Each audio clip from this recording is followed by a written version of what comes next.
It's not what you weigh, it's what your weight is made up of. And here's the key thing. Weight loss is not synonymous with fat loss. If you lose a higher percentage of your skeletal muscle relative to your body fat, you can make yourself worse, not better.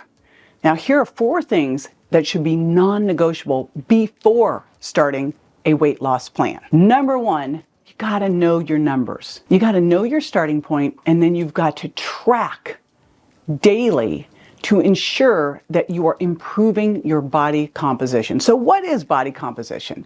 So your body is made up of 2 things, fat mass and fat-free mass. But then we're going to unpack this more. In your fat mass, you've got 2 types of fat. You got the fat you can pinch, and that actually, though you might not like it, is not the problem fat. The other fat is the fat that you can't pinch.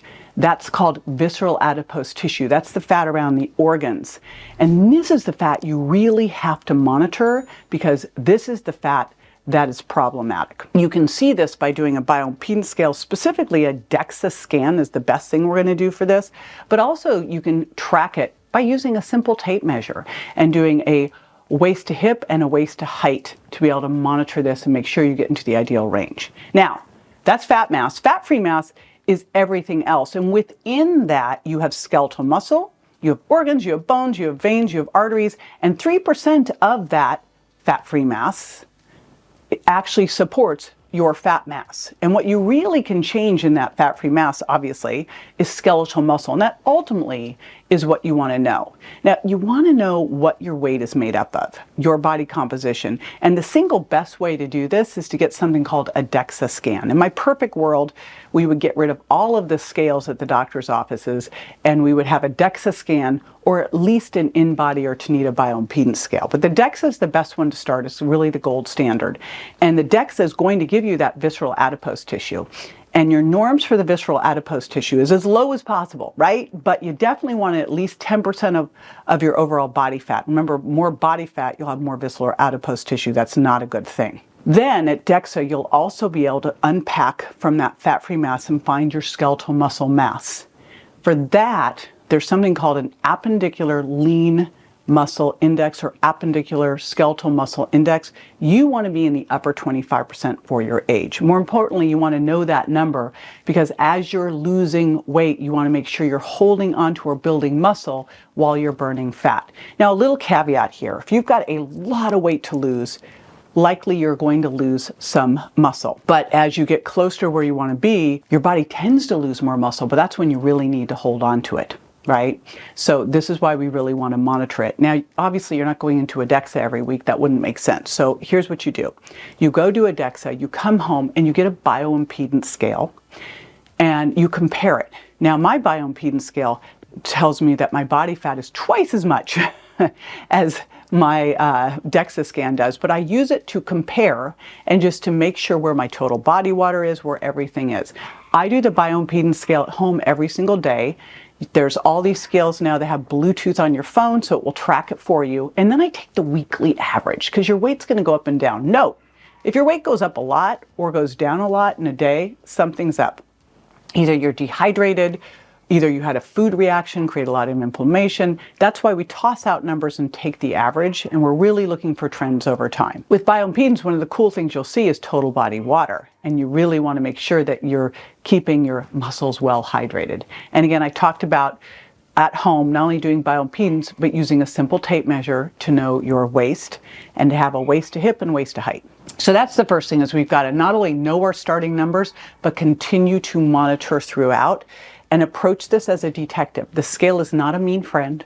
This scale is a biometric tool to help you course correct as you go. And because the next thing we're going to do, if you're not doing this correctly, you may not know that you're improving because we're going to start resistance training. Now, if you're putting on muscle, you may see your weight go up a little bit, but your body composition has improved. That's why we have to monitor our body composition. So next thing you're going to do is start resistance training. I already talked about that when you start to diet, cut calories, you can lose skeletal muscle. If you lose skeletal muscle, if you lose weight at all, of course, you're going to have a lowered metabolism, but it will be even more so if you lose skeletal muscle. But really, of course, what do we know with skeletal muscle? This is mission critical as we age. right? Muscle, of course, is more metabolic expensive and just a little bit more than everything else. So part of it's going to help our metabolism. Muscle is where we can start to improve insulin sensitivity quickly, but muscle is everything for having powerful aging. Starting at around the age of 30, we're going to start losing up to 1% of our muscle a year. Bigger than that, we lose our strength and our power even more so. And this starts to double at age 60. And the deal is use it or lose it. So you certainly want to make sure that as you are losing weight, that weight is mainly fat mass and you are not dropping a bunch of skeletal muscle mass, because low muscle mass is correlated with higher all-cause mortality risks. Now, the deal is if you're morbidly obese, if you have a lot to lose, you're going to lose some skeletal muscle. But as we get closer to goal weight, you really want to be carefully monitoring this and making sure that you're holding onto it. And again, you'll ultimately know this by doing the DEXA and making sure that you're staying in the upper 25th percentile for your sex and age for that ALMI that I talked about. So to minimize your muscle loss, you're going to be doing resistance training. I really love to have you do 3 days a week of big compound movements, things like squats and chest presses and pull-ups, right? That really take a lot of energy and work a lot of muscles. Doing multiple sets of these, like 3 to 4 sets of 6 to 30 reps with a short breath break. Obviously, I could do a whole video on this, and I have. So I've got a link below for my video on how to start a resistance training program. Makes it super simple. I'll walk you straight through it.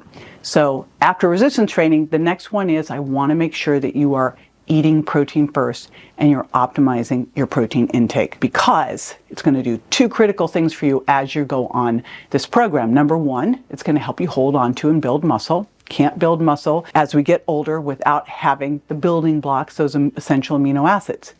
Number two, and this is so key important, is it's going to help with satiety. When you eat protein first, and that's why I want you to eat it first, because then I know you got it in, but also it's going to help you be more satiated.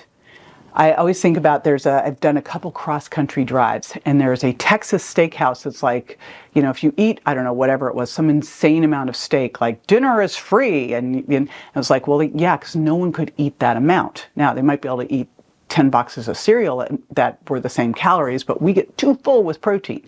So how much protein do you want? Protein is going to be 0.7 to 1 gram per pound of target body weight. And this is really an important fact. We don't need less as we age. We actually need more as we age, because as we age, something happens, a phenomenon called anabolic resistance, where we have trouble taking those amino acids and using them for muscle protein synthesis. Now, make sure when you break your fast and at your last meal of the day, your bumper meals, you're getting at least 30 grams of protein.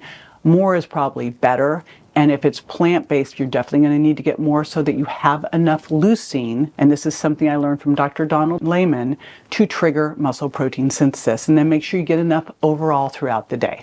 So I did a simple protein calculator and also a 7-day meal plan to ensure you get the protein. You can grab at jjvirgin.com/7day, the number, and I will put that in the show notes to make sure that you're covered. So we know our numbers and we're monitoring them throughout.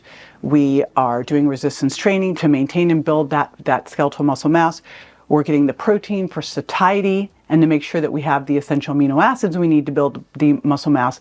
This last one is one you probably haven't thought about, and this is super duper critical.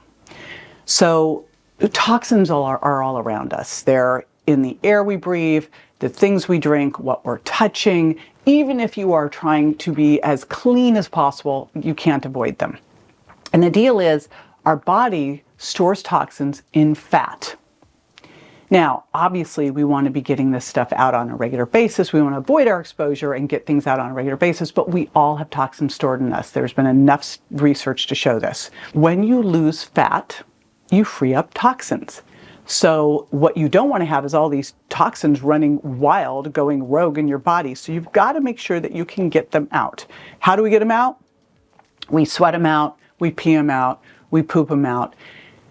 We breathe them out. The important thing is this pathway to get them out is dependent on amino acids that we get from protein, which is why you're eating protein first. Super important. But some other things that can help here is getting the deep green leafies and rainbows of plants, because those phytonutrients help with the first phase of detoxification, freeing them up, getting fiber that can help absorb them and get them out. Remember, pooping is one of the ways we can get the toxins out. Sweating, of course. So how do you do that? Infrared saunas are amazing. Exercise is amazing, so that resistance training. And Epsom salt baths, which also, of course, can help with sleep. So double win there. Now, that's just a little bit of tip of the iceberg on detoxification. So I'm going to send you next to one that I did to really go deep into this, and this is how to do a healthy detox. No juice cleansing, hint, hint. My top tips. Grab that one.